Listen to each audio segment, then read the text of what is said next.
तो नमस्ते। कल हमने पहली क्लास की थी यूथ कंपटीशन बुक के क्वेश्चनों की। तो कल हमने 20 क्वेश्चन किए थे व्याख्या से। आज स्टार्ट करेंगे 21 क्वेश्चन से आगे। तो इससे पहले आप पहली क्लास ज़रूर देख लेना जिसमें हमने पहले क्वेश्चन करे। और एक मैंने सीरीज शुरू करी है हिंदी ग्रामर की, व्याकरण से संबंधित, जिसमें हम टॉपिक वाइज इसमें PY के क्वेश्चन सोल्व कर रहे हैं और मॉक टेस्ट भी है, साथ में प्रैक्टिस भी होती रहेगी और साथ में हम कंटेंट भी उसमें करते रहेंगे। तो आप ज़रूर 76 स्टडी की जी के चैनल पे कुछ सब्सक्राइब कर लीजिए ताकि आपको समय पर नोटिफिकेशन मिलती रहे। और जो यूजीसी नेट के लिए तैयारी कर रहे हैं तो वहाँ पे यूजीसी नेट का भी पूरा कंटेंट आपको मिलेगा। पूरी सारी निबंध, कहानी, उपन्यास से संबंधित कंटेंट उपलब्ध है। उनकी प्लेलिस्ट बना रखी है, तो आप प्लेलिस्ट पे जाइए, वहाँ पे आपको सारी प्लेलिस्ट मिल जाएगी शुरू से आखिर तक। क्वेश्चन नंबर 21, बाल मुकुंद गुप्त रचित निबंध संग्रह का नाम क्या है? भारत मित्र, प्रज्ञा मित्र, शिव सागर की चिट्ठियां या शिव शंभू के चिट्ठे? तो राइट आंसर होगा इसमें शिव शंभू के चिट्ठे। इसका प्रकाशन वर्ष हुआ था 1904 ईस्वी में प्रकाशित हुई थी। भारतेंदु युग और द्विवेदी युग की मध्य कड़ी कहा जाता है किसे? शिव शंभू के चिट्ठे को। व्याख्या देखते हैं यहाँ पे। द्विवेदी युग के निबंधकार बाल मुकुंद गुप्त द्वारा रचित प्रसिद्ध निबंध संग्रह शिव शंभू का चिट्ठा है। ये चिट्ठे भारत मित्र नामक पत्र में 1904-05 में प्रकाशित हुई थी। यानी कि भारत मित्र नामक एक पत्रिका में 1904 और 5 में ये शिव शंभू के चिट्ठे प्रकाशित किए गया था। ये चिट्ठे तत्कालीन अंग्रेज गवर्नर जनरल लॉर्ड कर्जन को संबोधित करके लिखे गए थे। बाल मुकुंद गुप्त उर्दू से ही हिंदी में आए थे और इनकी गद्य शैली तीखी, प्रभावपूर्ण, चुस्त, चुटीली, सजीव और व्यवहारिक एवं संवर्जन ग्रह है। इनमें से कौन द्विवेदी युग का कवि नहीं है? अयोध्या सिंह उपाध्याय, सोनलाल द्विवेदी, रामनरेश त्रिपाठी या मैथिलीशरण गुप्त? तो राइट आंसर होगा ऑप्शन बी, सोनलाल द्विवेदी जो है द्विवेदी युग के कवि नहीं है, बल्कि कौन है? ये छायोवादतर उत्तर के कवि, राष्ट्र सांस्कृतिक काव्यधारा के कवि माने जाते हैं। राष्ट्रीय सांस्कृतिक काव्यधारा के कवि माने जाते हैं कौन? सोनलाल द्विवेदी। अयोध्या सिंह उपाध्याय हरियोद का समय जो है जन्म क्रम है 1865। सोनलाल द्विवेदी का 1903। रामनरेश त्रिपाठी, मैथिलीशरण गुप्त, इनका है मैथिलीशरण का 1886।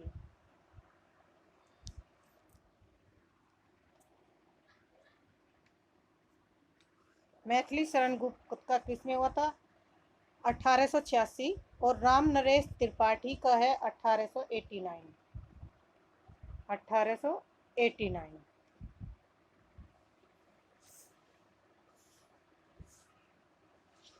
नेक्स्ट क्वेश्चन है, व्याख्या देखेंगे। द्विवेदी युग के में प्रमुख कवि कौन कौन आते हैं? तो द्विवेदी युग के प्रमुख कवि हैं महावीर प्रसाद द्विवेदी, नथुराम शंकर, श्रीधर पाठक, अयोध्या सिंह उपाध्याय हरियोद, पंडित जगन्नाथ, मैथिलीशरण गुप्त, नरेश मेहता, सियाराम शरण गुप्त, गया प्रसाद शुक्ल स्नेही आदि किसके कवि हैं? द्विवेदी युग के कवि माने जाते हैं। युगधारा, चित्रा, कुणाल, भैरवी, वासवादता आदि किसकी रचनाएं हैं? ये हैं सोनलाल द्विवेदी की रचनाएं हैं। सोनलाल द्विवेदी की प्रमुख रचनाएं कौन कौन सी है? युगाधार, चित्रा, कुनार, भैरवी और वासवादता। अयोध्या सिंह उपाध्याय की जो प्रमुख रचना है वैदेही वनवास, रसकलश, पद परशुन चुभते। रामनरेश त्रिपाठी की रचनाएं हैं मिलन, पथिक, मानसी और स्वप। मैथिलीशरण गुप्त की रचनाएं हैं रंग में भंग, भारत भारती, साकेत, जयद्रथवत, यशोधरा द्विवेदी युग के प्रमुख कवि रहे हैं। नथुराम शर्मा, शंकर, श्रीधर पाठक, महावीर प्रसाद द्विवेदी, राय देवी प्रसाद पूर्ण, रामचरित उपाध्याय, गया प्रसाद सुसनेरी, लोचन प्रसाद पांडे आदि द्विवेदी युग के प्रमुख कवि हैं। खड़ी बोली हिंदी का प्रथम महाकाव्य किसे माना जाता है? ऑप्शन ए कामायनी, रामचरितमानस, साकेत या प्रिय प्रवास। तो राइट आंसर होगा इसमें प्रिय प्रवास। प्रिय प्रवास के लेखक कौन है? हरिओध सिंह उपाध्याय। और इसका प्रकाशन वर्ष हुआ था 1914। प्रिय प्रवास का हरिओध सिंह उपाध्याय का प्रकाशन वर्ष था, जो जन्म था वो 1865 ईस्वी में हुआ था। रामचरित मानस जो रचना है ये किसके? तुलसीदास द्वारा लिखी गई और इसका प्रकाशन है 1573 या 74 माना जाता है। कामायनी का प्रकाशन वर्ष है 1935। साकेत का है 1931। साकेत किसकी रचना है? मैथिलीशरण गुप्त। कामायनी जयशंकर प्रसाद की है। रामचरितमानस तुलसीदास का है। प्रिय प्रवास एक महाकाव्य खड़ी बोली द्वारा रचित प्रथम महाकाव्य है। इस महाकाव्य में राधा और कृष्ण को सामान्य नायक और नायिका के स्तर से ऊपर उठाकर विष सेवी तथा विष प्रेमी के रूप में चित्रित करने में हरिओध जी ने अपनी मौलिक प्रतिभा का परिचय दिया। प्रिय प्रवास महाकाव्य का हरिओध जी को मंगला प्रसाद पारितोषिक प्रदान भी किया गया था। जो प्रिय प्रवास महाकाव्य था उसको कौन सा पुरस्कार प्राप्त हुआ था? मंगला प्रसाद पारितोषिक। हरिओध जी की अन्य रचनाएं हैं वैदेही वनवास, पद पशुन, रसकलश, बोलचाल, चुभते चौपते, चोखे चौपते आदि। एक भारतीय आत्मा किस कवि का उपनाम है? तो राइट आंसर होगा ऑप्शन डी, माखनलाल चतुर्वेदी का।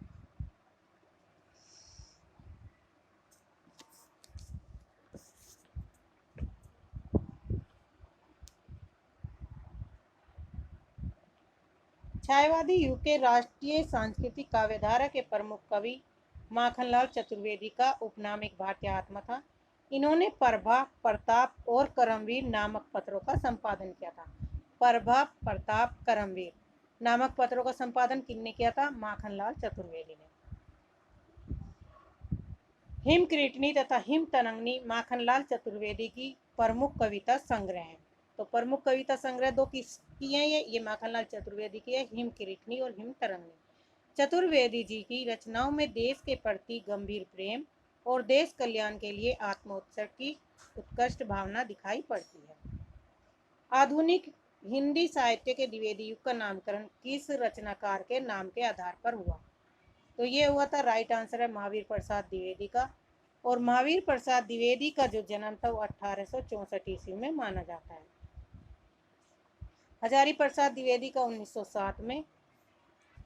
आधुनिक हिंदी साहित्य के द्विवेदी युग का नामकरण महावीर प्रसाद द्विवेदी के नाम पर किया गया। और 1903 से 1920 ईस्वी तक ये सरस्वती पत्रिका के संपादक के रूप में भी इन्होंने हिंदी भाषा और साहित्य के उत्थान के लिए कार्य किया। इन्होंने महावीर प्रसाद द्विवेदी ने। इनके प्रोत्साहन और मार्गदर्शन के परिणाम स्वरूप कवियों एवं लेखकों की एक पीढ़ी का निर्माण हुआ।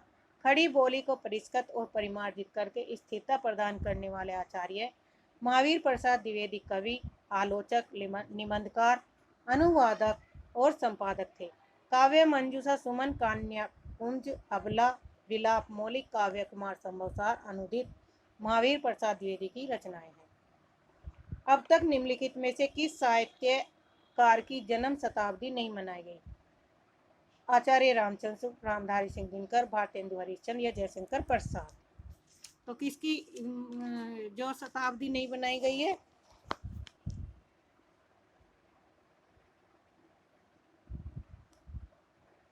ऑप्शन बी, रामधारी सिंह दिनकर की। रामधारी सिंह दिनकर का जन्म जो हुआ था वो 1908 ईस्वी में हुआ था। 1908 से 1974 तक ये हमारे बीच रहे। आचार्य रामचंद्र शुक्ल जी का 1884 से 1942। भारतेंदु हरिश्चंद्र का 1850 से 1885 और जयशंकर प्रसाद का 1889 से 1937। 1889 से 1937 तक रहे। दिनकर का जन्म 1908 में। दिनकर जन्म शताब्दी वर्ष 2009 ईस्वी है। और इनकी जो प्रमुख रचनाएं हैं कुरुक्षेत्र, रेणुका, हुंकार, रश्मिरथी आदि दिनकर की राष्ट्रवादी एवं सांस्कृतिक मूल्यों वाली रचनाएं हैं। आचार्य रामचंद्र शुक्ल का जन्म 1884 से 1940, हरीशचंद्र का 1850 से 1885, जयशंकर प्रसाद जी का 1890 से 1937 तक रहा है। दिनकर की कौन सी काव्य कृति भीष्म पितामह धर्मराज के रूप में रचित है? रश्मिरथी, कुरुक्षेत्र, उर्वशी या इनमें से कोई नहीं? तो राइट आंसर है कुरुक्षेत्र। कुरुक्षेत्र का प्रकाशन वर्ष था 1946, रश्मिरथी का 1952, उर्वशी का है 1961।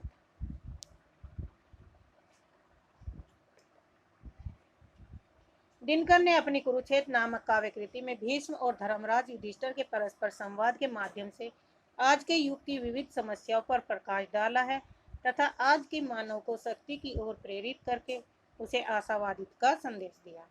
छायावादोत्तर काल की राष्ट्रीय सांस्कृतिक धारा के सबसे सशक्त कवि रामधारी सिंह दिनकर ने कुरुक्षेत्र, रेणुका, हुंकार, उर्वशी, रश्मिरथी, रसवंती, द्वंद्व गीत, सामदहनी, बापू, धूप छा, धूप और धुआं, प्रणभंग आदि काव्य ग्रंथों की रचना की थी। किसने? रामधारी सिंह दिनकर ने। नागार्जुन किस काव्य धारा के कवि माने जाते हैं? तो राइट आंसर है प्रगतिवाद के। नागार्जुन केदारनाथ अग्रवाल, राघे राघव, श्रीमंगल सिंह सुमन, त्रिलोचन, भारत भूषण अग्रवाल आदि प्रगति काव्य धारा के कवि हैं। नागार्जुन का वास्तविक नाम क्या था? वैद्यनाथ मिश्र। तो नागार्जुन का वास्तविक नाम क्या था? वैद्यनाथ मिश्र। और ये किस भाषा में रचनाएं करते थे? मैथिली भाषा में। यात्री उपनाम से ये कविताएं लिखते थे। कौन? नागा अर्जुन। पासानी, बादल को घिरते देखा, चंदना, रवींद्र की प्रति, सिंदूर तिलकित बाल, तुम्हारी दंतुरित मुस्कान आदि नागार्जुन की प्रमुख कविताएं हैं। बाबा के नाम से चर्चित नागार्जुन ने युगधारा, सतरंगे पंखों वाली, तालाब की मछलियां, रतिनाथ की चाची, नई पोत, बाबा बटेश्वर नाथ, वरुणा के बेटे, दुखमोचन, हीरक जयंती, उग्र तारा, कुंभी पाक आदि उपन्यासों की रचना की। किस काव्य कृति पर अगे को ज्ञानपीठ पुरस्कार प्राप्त हुआ? सागर मुद्रा, कितनी नाव में कितनी बार, इत्तेलम, आंगन के पार, हुआ। तो इसका सही राइट आंसर है जो ज्ञानपीठ पुरस्कार हुआ था, कितनी नाव में कितनी बार। किसकी रचना है? ये अगे की रचना है। और अगे का जन्म था 1911 ईस्वी में इनका जन्म हुआ था।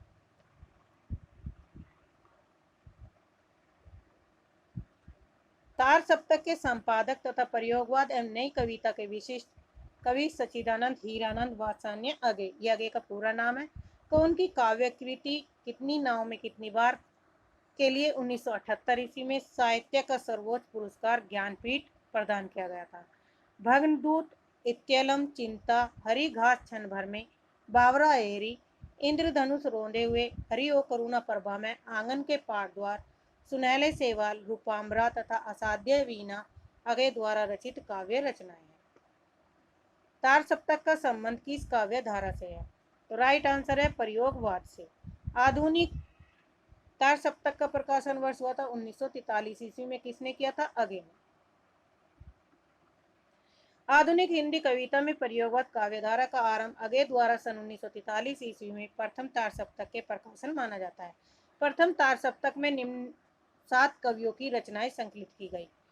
तो तार सप्तक में कितने कवि मान जाते हैं? 7। और कितने कवियों की रचना? अगे, गजानन माधव मुक्तिबोध, नेमीचंद जैन, भारत भूषण अग्रवाल, प्रभाकर माचवे, गिरजा कुमार माथुर, रामविलास शर्मा। इसकी जो ट्रिक है, अमूने गिरा प्रभा में, अमूने गिरा प्रभा में। तो सातों की इसमें क्या हो जाएगी? ट्रिक हो जाएगी।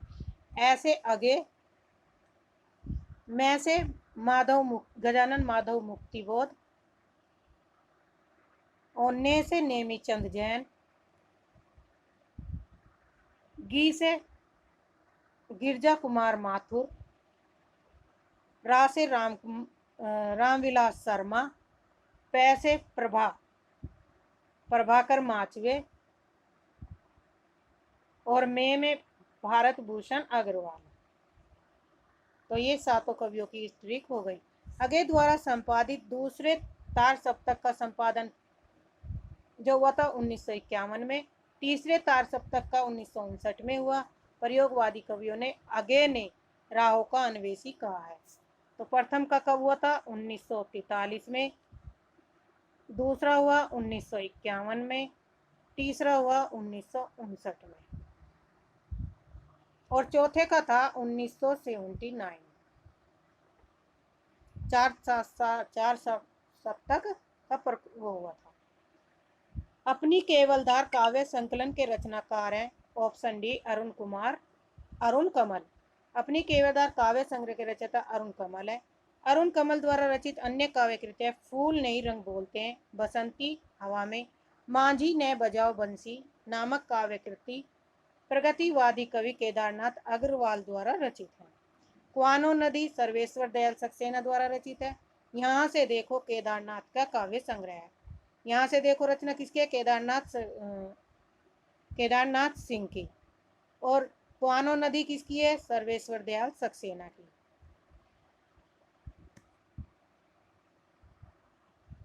निम्नलिखित में से किस कृति के रचनाकार दुष्यंत कुमार हैं? अपनी केवलधार, कुंटियों पर टंगे लोग, साय में धूप या युगधारा। तो राइट आंसर है साय में धूप। साय में धूप नामक कृति के रचनाकार नई कविता के कवि हैं दुष्यंत कुमार। सूर्य का स्वागत, आवाजों के घेरे में तथा जलते हुए वन का बसंत दुष्यंत द्वारा रचित कविता संग्रह है। एक कंठ विस्पाई दुष्यंत द्वारा लिखा गया काव्य नाटक है। खुंटियों में टंगे लोग सर्वेश्वर दयाल सक्सेना की तथा युग धारा नागार्जुन की प्रमुख काव्य रचनाएं हैं।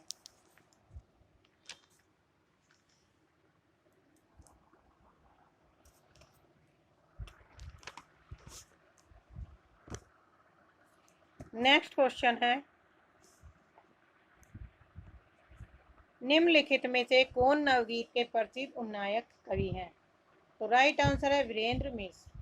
आधुनिक हिंदी साहित्य में नई कविता, नई कहानी तथा नई आलोचना की भांति 1958 ईस्वी के आसपास नवगीत काव्य परंपरा का सूत्रपात हुआ। नवगीत के रचनाकारों ने अपने गीतों का नवगीत, नया गीत, प्रगीत, अगीत, कबीर गीत, लोकगीत आदि भागों में अभिहित किया। नवगीत काव्य परंपरा के उन्नायक कवियों में वीरेंद्र मिश्र, डॉक्टर शंभुनाथ सिंह त्रिलोचन शास्त्री, सोम ठाकुर, चंद्रमौली उपाध्याय, देवेंद्र शर्मा, रविंद्र भ्रमर आदि हैं। संशय की एक रात के लेखक है मुक्तिबोध, श्रीकांत वर्मा, धूमिल, नरेश मेहता। तो राइट आंसर है नरेश मेहता। संशय की एक रात जो रचना नरेश मेहता की तथा समय का देवता, ये दो रचनाएं किसकी है? समय का देवता और संशय की एक रात किसकी रचना है? नरेश मेहता की। संशय की एक रात में समुद्र में पुल बंध जाने के पश्चात राम के मन के संशय को चित्रित किया गया है। संशय की एक रात में किसके संशय का वर्णन किया गया है? राम के मन का। संसद से सड़क तक, कल सुनना मुझे, सुदामा पांडे का प्रजातन, धूमिल की काव्य कृतियां, श्रीकांत वर्मा का काव्य संग्रह मगध है, चांद का मुंह टेढ़ा जो रचना है वो किसकी है? मुक्तिबोध का प्रथम काव्य संकलन माना जाता है। चांद का मुंह टेढ़ा किसकी संकलन है? तो ये है मुक्तिबोध का प्रथम काव्य संग्रह। हिंदी का पहला पत्र उदंत मार्तंड की प्रकाशन भूमि थी दिल्ली, इलाहाबाद, कलकत्ता या बनारस। तो राइट आंसर है कलकत्ता। उदंत मार्तंड का प्रकाशन हुआ था 1826 ईस्वी में और इसके संपादक थे पंडित जुगल किशोर। हिंदी पत्रकारिता का आरंभ कलकत्ता नगर से हुआ। हिंदी भाषा के प्रथम समाचार पत्र उदंत मार्तंड का प्रकाशन सन 1826 कलकत्ता में हुआ था। उदंत मार्तंड साप्ताहिक पत्र है और इसके जो संपादक पंडित जुगल किशोर है। कलकत्ता से निकलने वाले अन्य समाचार पत्र है बंगदूत, परजामित, मार्तंड, सार सुधा निधि, समाचार सुधावर्षन आदि। सुधारक एवं बनारस अखबार बनारस से प्रकाशित होते थे। आधुनिक हिंदी साहित्य के इतिहास में राजा द्वय के नाम से विख्यात दो रचनाकार कौन? राजा लक्ष्मण सिंह और राजा राधिका रमन प्रसाद। राजा शिव प्रसाद सितारे और राजा राधिका रमन प्रसाद। राजा लक्ष्मण सिंह और राजा शिव प्रसाद सितारे। राइट आंसर होगा हमारा सी। आधुनिक हिंदी साहित्य के इतिहास में राजा द्वय के नाम से प्रसिद्ध राजा लक्ष्मण सिंह और राजा शिव प्रसाद सितारे हिंद भारतेंदु युग के पूर्व हिंदी गद्य के प्रारंभिक लेखक थे। इनमें से राजा लक्ष्मण सिंह ने विशुद्ध संस्कृतनिष्ठ हिंदी का समर्थन किया तथा राजा शिव प्रसाद सितारे हिंद उर्दू प्रधान हिंदी के समर्थक थे। राजा लक्ष्मण सिंह ने कालिदास की रचनाएं देखी अभिज्ञान शकुंतलम मेघदूत रघुवंशम का हिंदी में अनुवाद किया था। तो कालिदास की जो रचनाएं थी उनका हिंदी में अनुवाद किस कवि ने किया था? राजा लक्ष्मण सिंह ने अनुवाद किया तथा आगरा से परजाइतेसी नामक पत्र निकाला। राजा शिव प्रसाद सितारे हिंद ने राजा भोज का सपना, आलसी कोड का कोड़ा, गुटका, इतिहास तिमिर नाटक, हिंदुस्तान के पुराने राजाओं का हाल, मानव धर्मसार, सिख धर्म का उदय आदि ग्रंथों की रचना की तथा 1845 में कांची से बनारस अखबार निकाला गया। आचार्य महावीर प्रसाद द्विवेदी द्वारा सरस्वती पत्रिका का संपादन भार ग्रहण कब किया गया था? तो आचार्य महावीर प्रसाद ने किया था 1903 में। तो 1903 से ये 1917 तक इसके संपादक रहे, 1920 तक 17 साल कार्यभार इन्होंने कुल संभाला था। कार्य का सरस्वती पत्रिका के माध्यम से आचार्य महावीर प्रसाद द्विवेदी ने हिंदी भाषा का परिमार्जित, परिष्कृत और संस्कारित करने का गुरुतर कार्य किया। कवि, निबंधकार, आलोचक, अनुवादक और संपादक के रूप में अपनी बहुमुखी प्रतिभा से हिंदी की सेवा करने वाले आचार्य महावीर प्रसाद द्विवेदी की प्रमुख काव्य रचनाएं हैं अबला, विलाप, कन्याकुंज तथा काव्य मंजूषा, गंगा लहरी, कुमार संभवसार तथा ऋतु तरंगिणी इनकी प्रमुख अनुदित कृतियां हैं। हंस पत्रिका के संस्थापक कौन थे? जयशंकर प्रसाद, प्रेमचंद या राजेंद्र यादव, अमृत राय? तो राइट आंसर है प्रेमचंद। हंस पत्रिका के संपादक कौन थे? तो प्रेमचंद थे।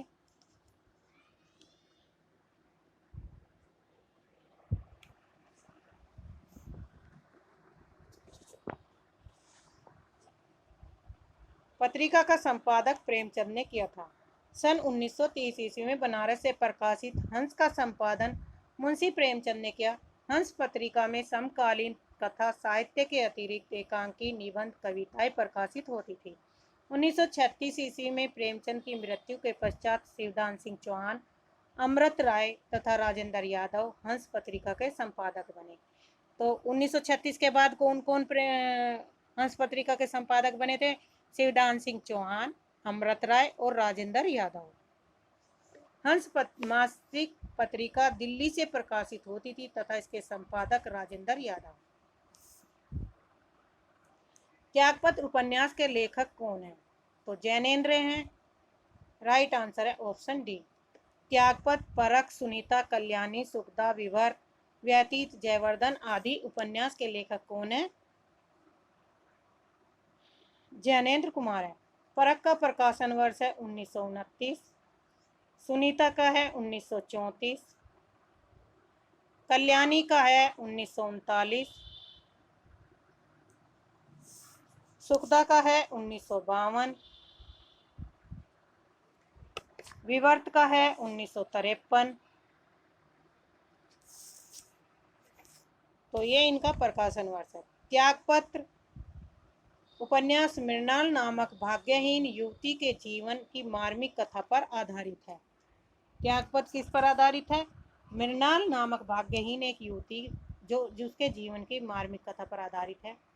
चित्रलेखा तथा 3 वर्ष, चित्रलेखा और 3 वर्ष किसकी रचना है? भगवती चरण वर्मा द्वारा लिखित उपन्यास है। संगम, लगन, प्रत्यागत, कुंडलीचर, गढ़ कुठार, विराट की पद्मिनी, वृंदावन लाल वर्मा की रचना है। झूठा सच, दादा कामरेड, अमिता, दिव्य, देशद्रोही आदि ये किसकी रचना है? यशपाल की प्रमुख उपन्यास है। धनिया और दुनिया प्रेमचंद के किस उपन्यास के पात्र हैं? तो राइट आंसर होगा ऑप्शन डी, गोदान के। गोदान का प्रकाशन वर्ष 1936 ईस्वी में हुआ था। धनिया उपन्यास के सर्वप्रमुख पात्र होरी की पत्नी है। कृषक जीवन की त्रासदी पर लिखे गए गोदान उपन्यास के अन्य पात्र में होरी है, गोबर है, भोला है, राम साहब, खन्ना, मालती, प्रोफेसर मेहता, संपादक ओंकारनाथ झुनिया, गोविंदी, दुलारी, सीलिया आदि। सेवा सदन, प्रेमाश्रय, रंगभूमि, कायाकल्प, निर्मला गबन, करमभूमि, वरदान, प्रतिज्ञा आदि क्या है, प्रेमचंद के प्रमुख उपन्यास है। जो गोदान है ये दो वातावरण पर इसकी कहानी कथा है, एक तो शहरी और दूसरी ग्रामीण। दोनों कथाएं इसमें साथ साथ चलती है, ग्रामीण और शहरी, किसकी, गोदान की। तो आज के लिए इतना ही, धन्यवाद। चैनल को सब्सक्राइब करिए, लाइक करिए, शेयर करिए। 41 क्वेश्चन से कल करेंगे। चैनल को सब्सक्राइब जरूर करिए, लाइक करिए, इससे हमें मोटिवेशन मिलता है, हमें पता चलता है कि आपको इस तरह का कंटेंट चाहिए। धन्यवाद।